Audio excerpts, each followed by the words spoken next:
Did it, the books, the bid it, the books, the did it, the books, books. All right, welcome back to I'll Read It Eventually. Today is the last in a very long time to come of books I found thrifting. And if you've been watching the channel, then you know that I'm doing a challenge called Shop This Shelf, where I only read books that I already have, because I have a fair amount. And the hope is to get my physical to be read list down to, I think my goal isn't 0. Ultimately, it's probably more like 50, because I think that's, for the type of reader I am, legitimate. So, I'm not buying books right now, and I bought these a couple weeks ago. I didn't buy these like today. So, all that to say, I've been meaning to make this video for a week or two and just haven't gotten around to it. And this stack of books has been sitting over here in my library, and I needed to do this, so here we are. The books in question, I was at a peddler's mall that I had gone to a couple times, and I actually already been through this booth a different day, and hadn't noticed these. They must have been there. I hadn't noticed them. But I was walking through, and I saw all of them, all 7 of them, lined up there together, and I had never seen them in the wild together before. I'd actually never seen them in the wild at all. These are books that I have wanted for like a decade. Um, yeah, ever since I started reading Robert Howard's Conan the Barbarian stories. Robert Howard wrote a number of other essentially copies of the same character, the big burly guy who kills people with swords and stuff. Um, Often people who do magic. And it just really appeals to me as sort of a palate cleanser for literature. You can just sort of read it and it washes over you. Doesn't require a lot of you, but it's a lot of fun to read. Um, so Howard created a number of those characters, one of whom is an Irishman by the name of Cormac Mac Art. And Cormac Mac Art, find a good cover here. Sweet. Yes. Cormac Mac Art. Yeah, look at that. Look at that cover art. That's incredible. Cormac Mac Art is of royal blood. He's an Irishman from the 6th century AD.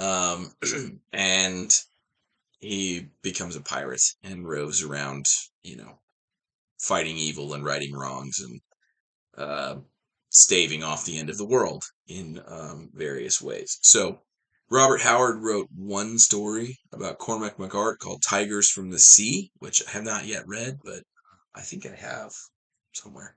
Actually, I think I have it in comic book form, so I may end up reading it in comic book form.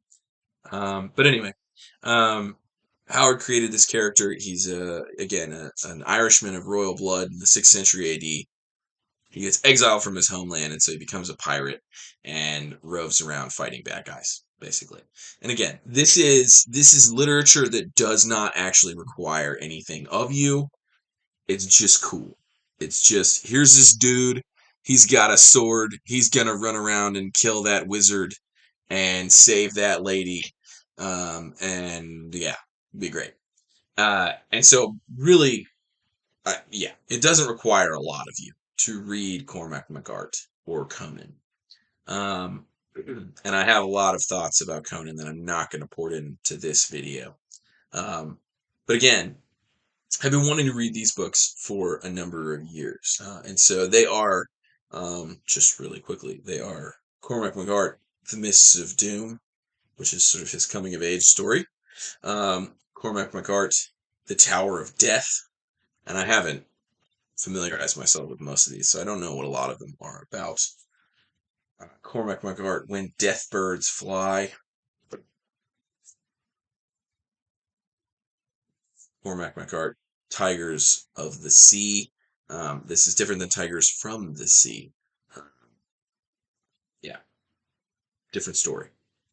Sword and Sorcery does that a lot, where it's like, oh, I've heard that title before. Different story. And then you have Cormac Mac Art, Sword of the Gael, which is Irishman. And then the last two, I think, are sort of a pair. They actually tell the same story. Cormac Mac Art, the Undying Wizard, and Cormac Mac Art, Sign of the Moonbow. So, he is one of these characters. How do I put this? Robert Howard was kind of a man's man. He liked boxing, he liked guns, he liked fast cars, he liked riding horses, he liked working out, he liked swords. And so he has this wide ranging set of stories, many of them sword and sorcery kind of stories like these, um, where you have a character who is muscle bound, right? Um, and that character essentially represents the hopefully, triumph of man over sort of the disembodied supernatural forces of evil. Um, if you've ever read H.P. Lovecraft, any H.P. Lovecraft, um, Lovecraft and Howard were they corresponded because they still wrote letters in the 1930s. They corresponded, and some of Howard's stories are actually set within Lovecraft's world and mythos. And Howard actually created this whole, like, multi tens of thousands of years mythological backstory for the world, this world, and fits most of his stories into it. And so Cormac Mac Art interacts with characters Howard created that lived 30,000 years earlier, before the fall of Atlantis, right? Because Atlantis is a real thing in Howard's mythos. Um, but you have characters like Cormac Mac Art, like Conan the Barbarian, who are just sort of, they're like the unbounded male id. They drink and they fight and they get with lots of different women, and so they sort of represent human urges lived to the fullest. They are giants with muscles, and so they are kind of like I said, the human id, just at its most basic, like the lizard brain of humanity, right? The thing which impels human beings as a species. That's what these guys represent. And the forces of evil in these books are always either human cowardice, which they don't have any time for and they just kill those people, um, or some sort of supernatural demonic force from beyond the bounds of the physical world. And Howard and the people who write pastiche of his work, like Andrew Offutt, who wrote these books, um, they are attempting to demonstrate how the sort of triumph of humanity comes about, almost in like an evolutionary sense. They wouldn't have put it that way, but that's ultimately kind of what they're saying is like, all right, well, the forces of the universe are arrayed against mankind, and their existence, right? Every day, the vacuum of space, and in their world, it's like a malevolent force that's trying to suck the life out of the world.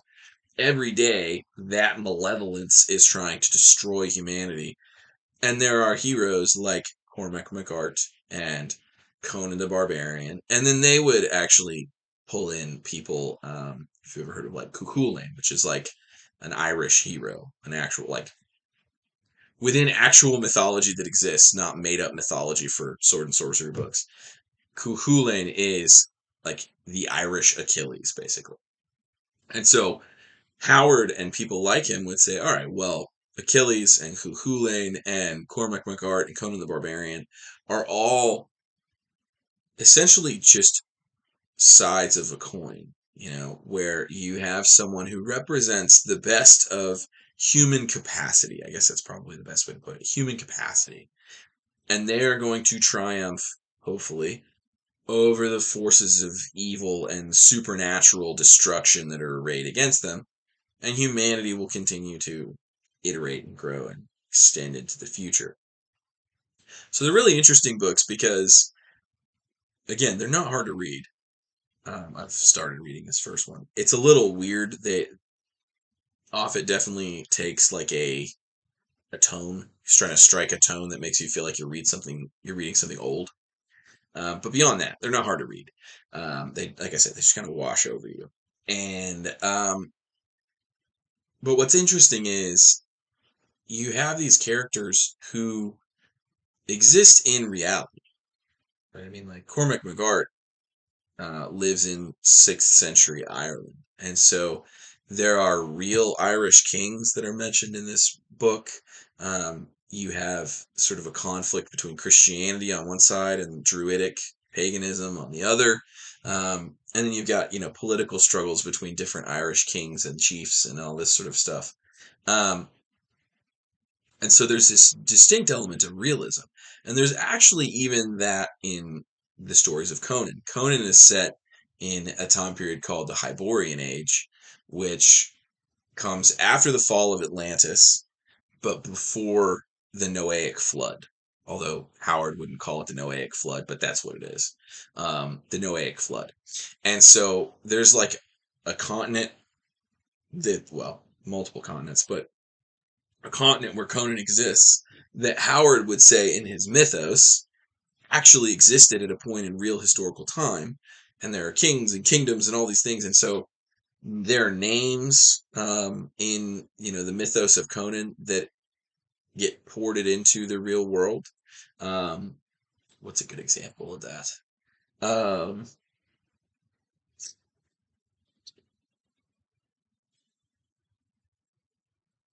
oh, there's like a nomadic horse people in the Hyborian Age called the Hyrcanians. Well, Hyrcania is in Central Asia today, so a region in Central Asia. And so, like, there are lots of names in Conan that exist in the world today, and it's because Howard would say, "Oh, well, the Hyborian Age really happened, and some of the people that lived in it, lived through it. Even the Noahic flood," he would say, people lived through. And then, as a result, those names, passed on into the world we live in today.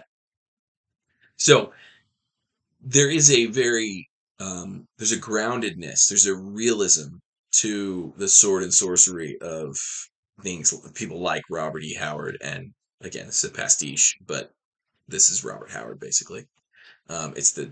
It reads the same. It's not as good, but it reads the same. Where they're trying to say something, I think, really genuinely true. They would say about humanity, about the nature of mankind. Um, and the nature of the universe. Now, Howard wasn't a Christian. Howard was, I think he probably would have called himself an agnostic, um, but certainly not a Christian.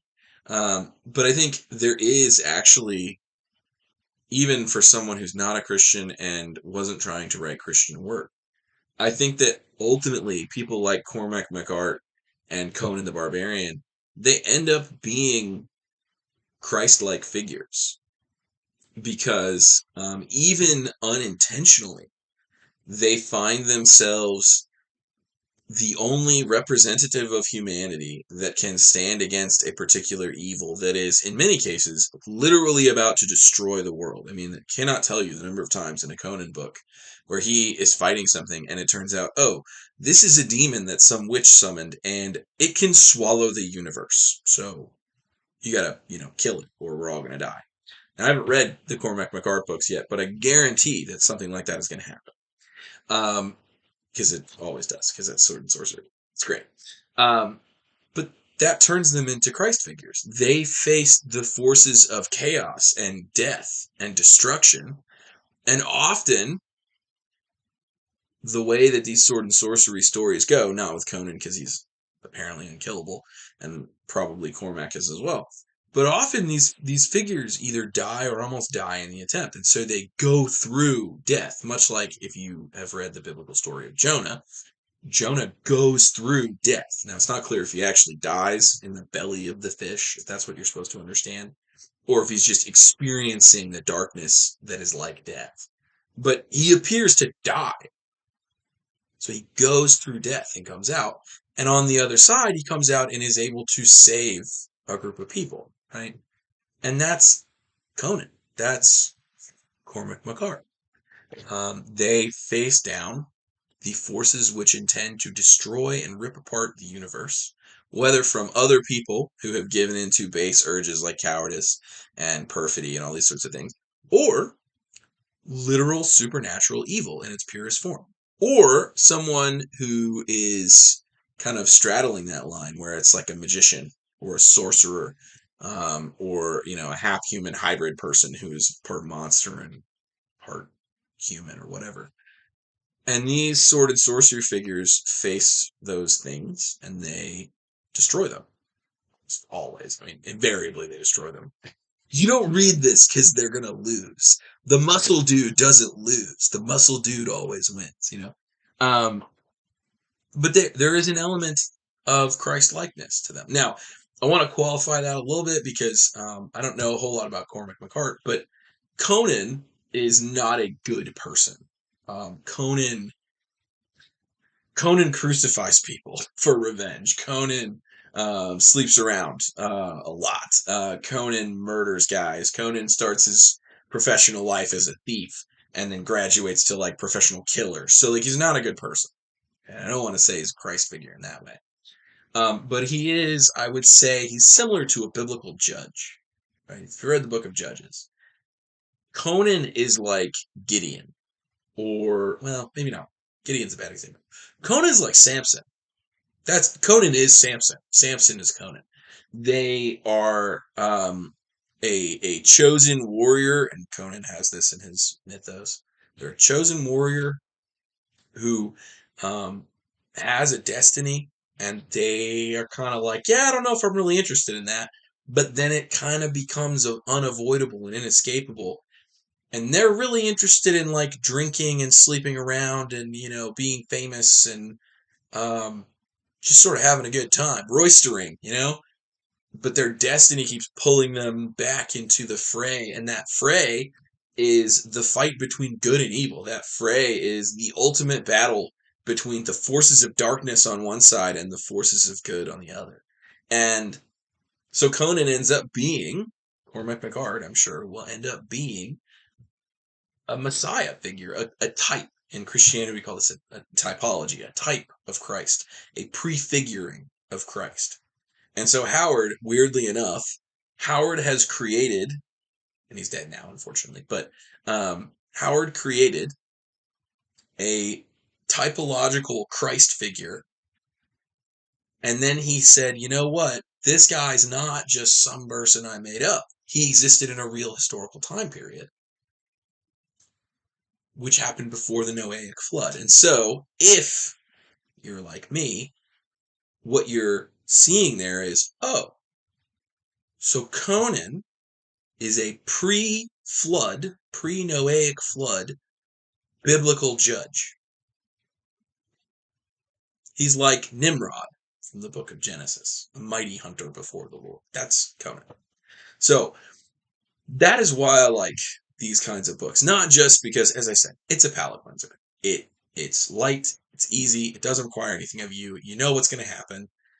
Good guy fights bad guy, good guy wins, bad guy gets destroyed. But there is actually depth, which you can find and pull into it and pull out of it. And, maybe any individual book is not going to be like that. But as a whole, they use the term mythos, as a mythos, it actually accords well with what I believe, right? As is so common today in literary circles. If I completely ignore what the author intended, which is basically all literary theory today, if I just ignore the author, then it can mean whatever I want it to mean, right? And so I don't do that lightly. I don't just say, oh, well, Howard didn't know what he was talking about. No, Howard was making what Howard was making, right? And Andrew Offutt is writing the same sort of thing that Howard was writing. But there is an interpretation of this type of literature that actually brings it into conversation with the Bible and brings it into conversation with Christian theology. And so, although most of the time, and if you watched it, although most of the time I'm reading things like Jane Eyre, or trying to, there is a place in my reading life for this kind of literature. And I would say there's a place in everybody's reading life for this kind of thing. Not necessarily sword and sorcery, but this is not highbrow, right? But even still, there is something to be gained from it. And so, what's the guy's name? He's some sort of stoic life coach on YouTube. I don't remember his name. Doesn't matter. I'll remember it later, but I'm not going to re-record this. So I was watching a video of his, and he's a big reading guy. He says hundreds of books a year. He has this super complex system. Well, it's 4 steps. He says it's simple, but it's not. He has this system where he, takes extracts from books and he's highlighting and putting notes in and dog-earing pages. And he has this really weird thing where he says, I eat with all my books, and if I haven't put a food stain on a book, it's like disrespect. I should have food stains all over it. It's weird. But anyway, one of the things he says about reading, which I actually find to be true, is don't be a snob. Okay? Don't be a reading snob. And I would actually just suggest that to you if you're a reader and watching this. Don't be a snob. Don't say because you look at a book, there's nothing of value there. Have you read it? Or read something like it? Because if not, there's a good chance you're actually wrong. This book, to many people, I think, would be like, oh yeah, I'm not going to read that. Like, there's nothing of value there. But I don't think that's true, right? I've read a lot of these, and I have read many where I'll be like, yeah, you know what? There's not a lot going on in there, and I've stopped reading some because there's not a lot going on. But books are written by all kinds of different people for all kinds of different reasons, and even if it's in a genre that you're like, yeah, that's not really my speed, that doesn't mean that all of a sudden, well, it's a romance book. It's a romance book. So there's nothing worthwhile in there. This book's incredible, but it's a romance book, right? In the same way, this book is sword and sorcery, but I bet you it's going to be awesome, right? And I would bet you that even people who don't read sword and sorcery might find themselves saying, you know what? Actually, that book was excellent. So, yeah. All that to say, I found those, really excited to have found those, and took this as an opportunity to say why I read them. Even though they are just, big muscly guy kills bad guys. There's a little more to it than that, but not a lot more. So go read something, and in particular, go read something you might not normally have read, like Sword and Sorcery. See you next time.